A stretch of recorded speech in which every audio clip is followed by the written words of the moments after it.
Hello, everyone, and welcome to the Southern Reads podcast, the show where I talk about books and only everything book related. And today I am here with Mr. Steve Vesce. Steve is the author of the highly acclaimed book called One Ordinary Man, which is a book that is centered on history itself. Now, most of us know names about Roosevelt, Churchill, and Stallion, but history often overlooks the ordinary man who stood in the center of it all. And today, Steve is joining us, and he's an expert on the hidden architects of the 20th century and has released the award-winning biographical epic One Ordinary Man. And his book has been held a biographical fiction at its very best and was recently named a 2025 American Writing Awards finalist.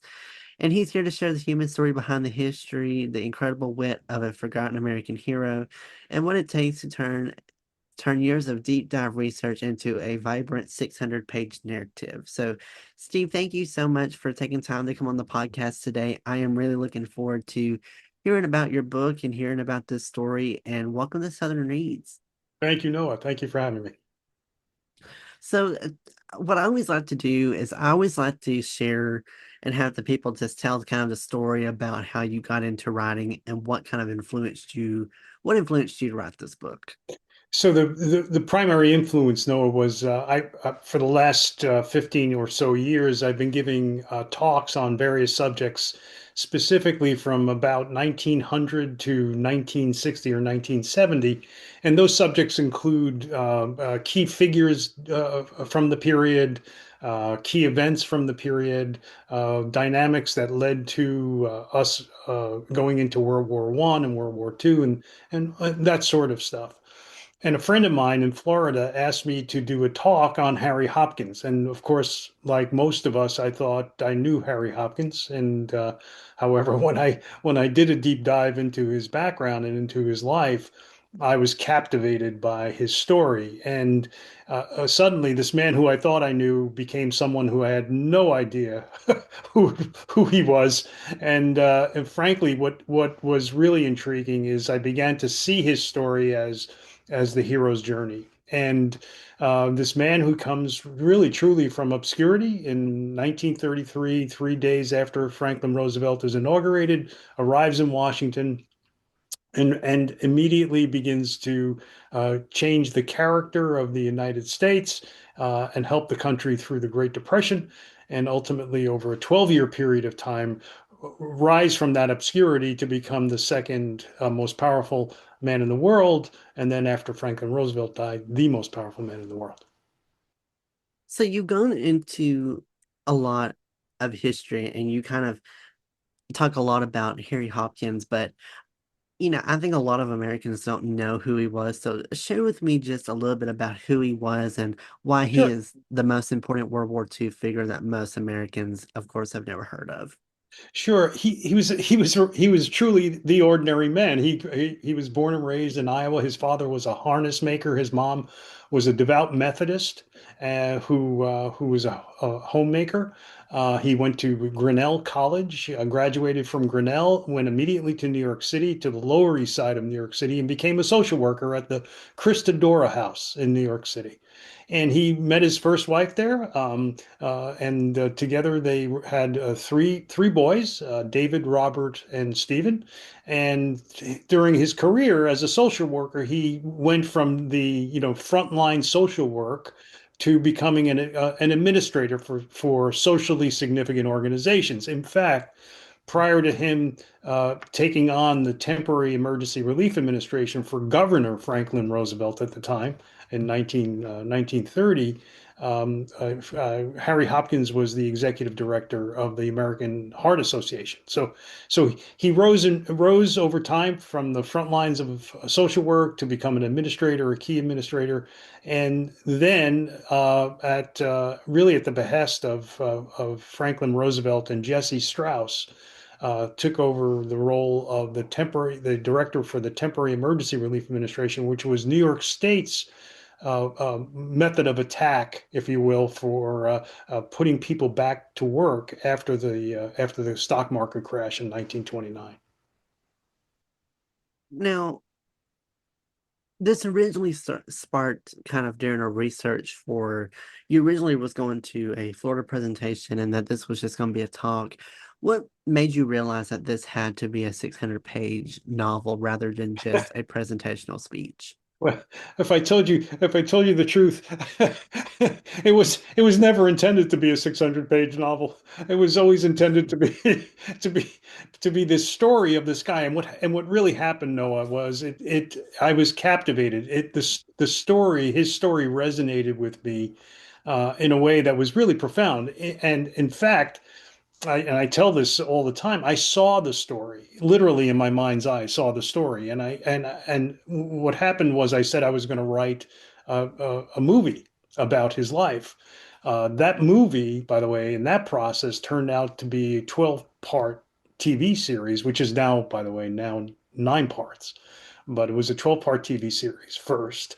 And then, subsequent to that, wrote the book, One Ordinary Man, which is based upon that 9-part TV series. So that's how it all came about. I never intended it to be 620 pages. No. When it came to the writing process, how did you want to approach it? Did you want to focus it more on personal facts, have maybe interviews with people were historians and kind of get their different opinions about him, or how did you want to approach the book? Yeah, so I think you have to go back. I would have to go back to the research to really describe for you that process. The seminal work for me about Harry Hopkins was a book written by Robert Sherwood, who is a Pulitzer Prize winning, Academy Award winning writer, author. He was actually one of Franklin Roosevelt's speechwriters, and he was a friend of Harry Hopkins. In 1948, 2 years after Hopkins passed away, um, uh, Sherwood wrote Roosevelt and Hopkins: An Intimate History. And it is by far the seminal work about Harry Hopkins and specifically his relationship with Franklin Roosevelt.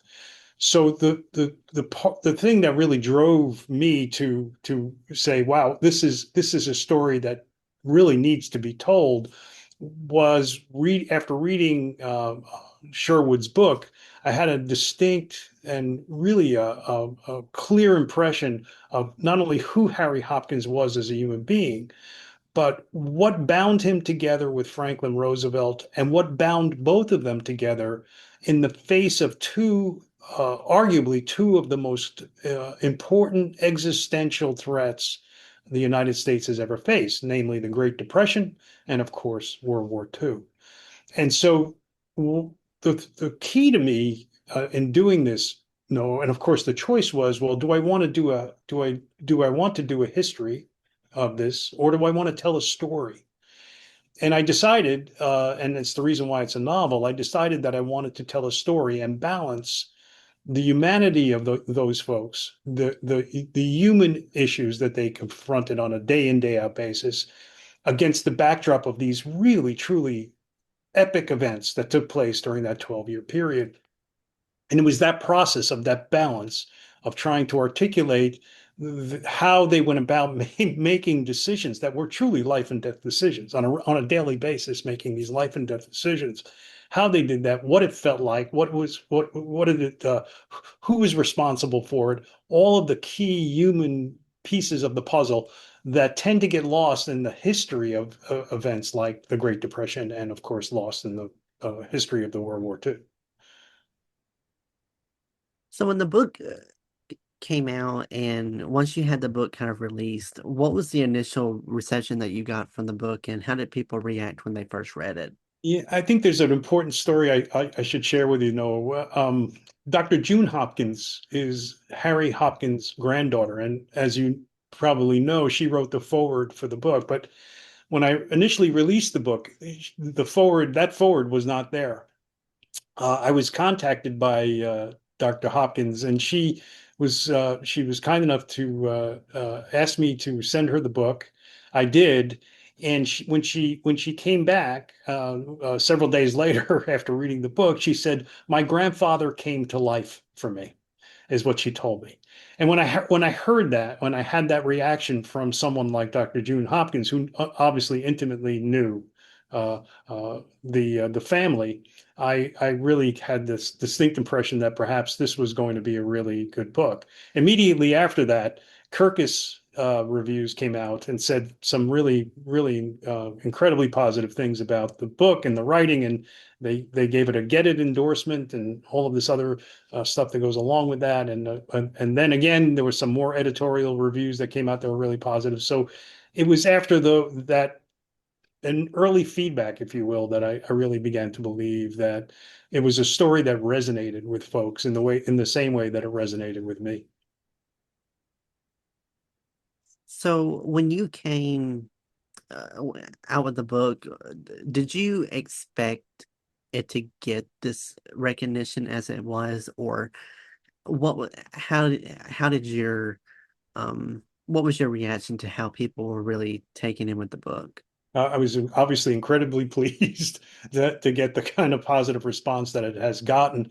And I have to tell you, no, this is going to sound really corny to you, but I do remember saying to my wife that the only thing that I wanted to do was tell the story well. That was really my goal in writing the book and writing the TV series, was really to basically say that I told this story well. I told this man's story well. And when I received the sort of editorial reviews, the positive reviews, the positive personal reviews that started coming in, and how the story in particular resonated with people, clearly it reinforced the idea that I had told the story well. And during all this too, what you were able to achieve is that you're also the CEO of a company, and you were doing that work as well as being a biographical author at the time. So how did you balance those two jobs together? So actually, I was not a CEO at the time I was writing the book. I had basically retired from all of my activities. So I had was no longer on any boards, not doing any consulting work, not operating any companies, and basically dedicated myself to writing this particular story. So it really was not much of a balancing act, except for the fact that I found myself falling into a work schedule that was as challenging as when I was a CEO, where I would sit down and write every day from early in the morning till early evening, and then start again the next day. So it was an interesting, for sure, an interesting experience. It still is. Why do you think the story of the greatest generation still resonates with so many audiences today? What a good question. So I let me just share with you my view, my opinion, and maybe this will make sense for you. So when I look at the puzzle from 1933 to 1945, those 12 years are arguably 12 of the most important years in American history, other than the Revolutionary War and the Revolution, and of course the Civil War. These events that these folks confronted and that were confronting these people during those 12 years were epic events. These were existential threats to the health and welfare of the entire United States, and really put us all at risk. And I think what resonates most with folks is the fact that during these epic events, you had these people who were not doing things because of necessarily, but there were some who did. But generally speaking, the folks who were running the country that time, and certainly Harry Hopkins, did not do things for performative politics, but rather did things based upon what they believed to be their duty to the American people and to the greater good.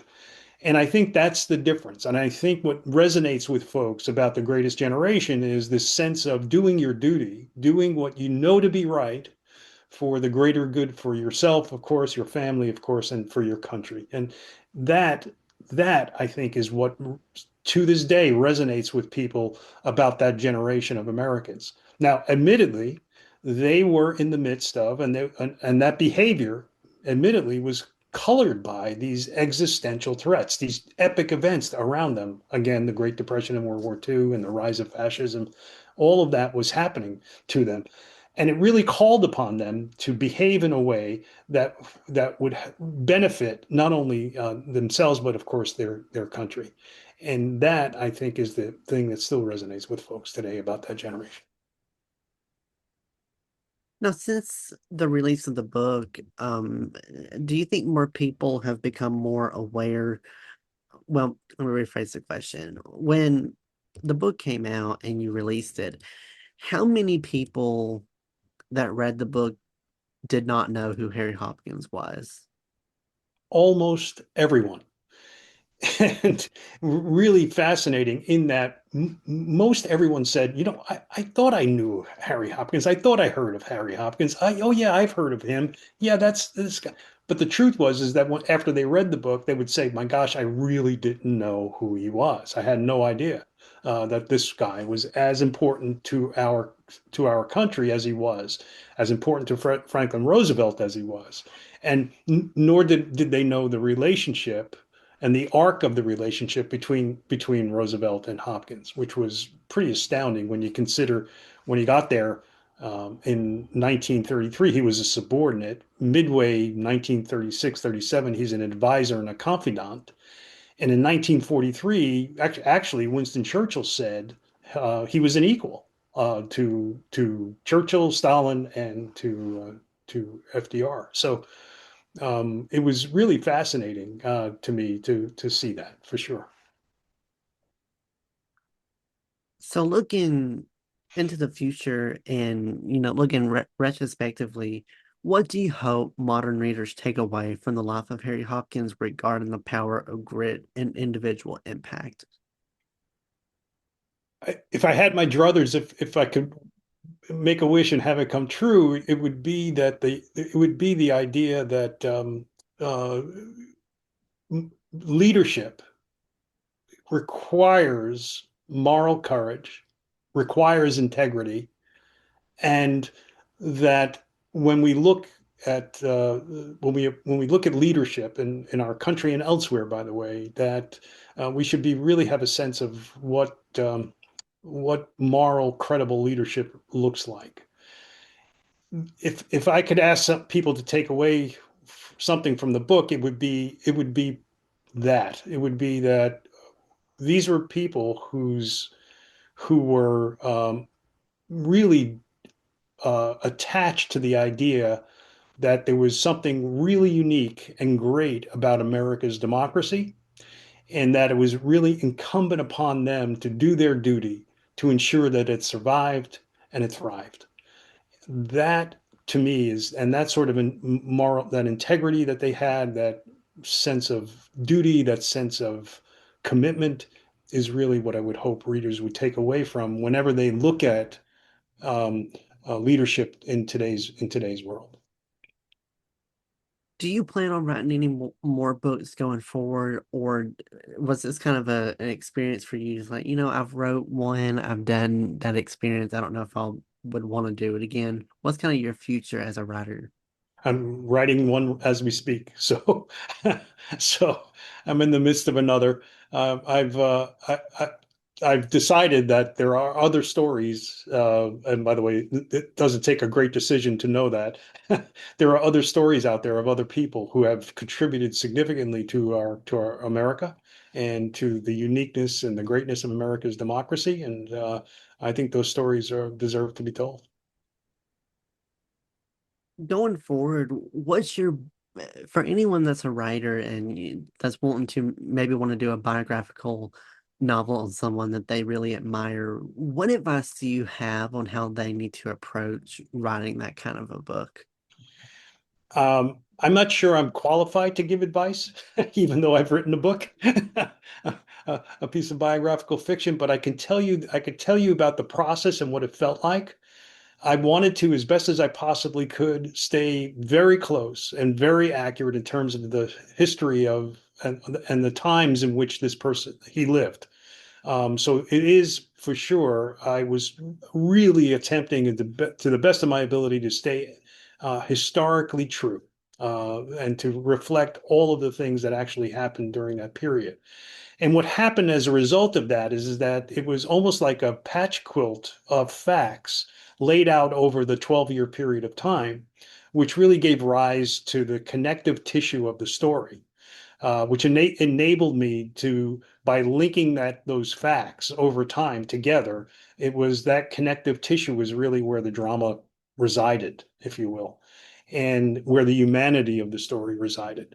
So if I was to offer any advice, which by the way would be, again, keeping in mind that I'm not qualified to offer advice.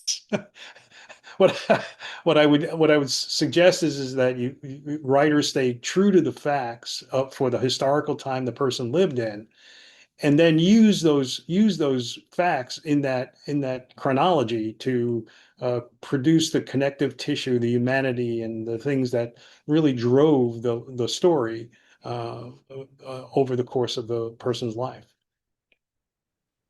Yeah, when it comes to biographical books, it's one thing. It's hard to write these books because when you are focusing and having to deal with factual things, you have to get the facts right, or it's not credible at all. So Yep. I can only imagine the stress of that. Um, well, Steve, I appreciate you so much for taking time to come on the podcast today to share the book and share your story about the process of it. If people are interested in learning more about the book, if they would like to check it out, where can they go to learn more information about it? It's really simple. You can go to Amazon.com, of course, and it's in paperback. It's Kindle, and of course, there's an audiobook there as well. You can go to stevevesce.com to find out more about me and what I'm doing, and of course, more information about the book there.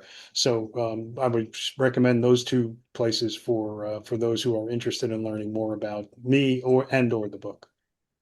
And I will put all these links in the description box below. All these links will be down there for you guys to find. So feel free to go check that out.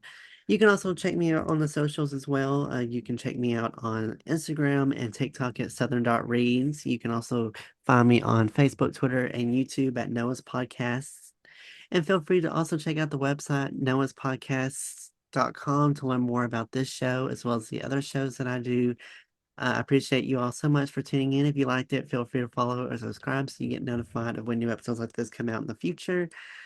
Thank you so much to everyone for tuning in today's episode. I hope you all enjoyed it. Have a great rest of your day. Be safe, and I will see you in the next episode of Southern Reads.